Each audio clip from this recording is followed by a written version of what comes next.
Hello বন্ধুরা, সকলকে good afternoon. তো আজ দুপুরবেলা আমি ফিরছিলাম কালীনারায়ণপুর স্টেশন থেকে শান্তিপুরের দিকে। বৃষ্টি হয়ে গেল এক পশলা।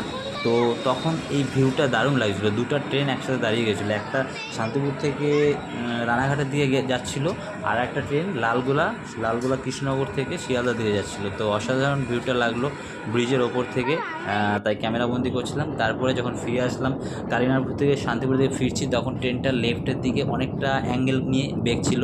এটা দারুণ লাগে, আর চারিপাশে সবুজ আর বৃষ্টি, অসাধারণ ওয়েদার, অসাম।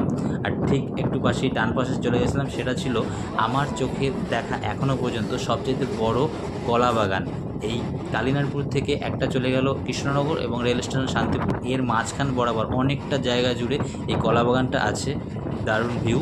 আর ঠিক আর একটা অদ্ভুত জিনিস, যে কালীনারপুর থেকে যখন শান্তিপুর প্রায় ঢুকছি, সেই সময় একটা বিপরীত দিক থেকে একটা ট্রেন এসে আমাদের ক্রস করলো। অসাধারণ লাগছিল সম্পূর্ণ জার্নি।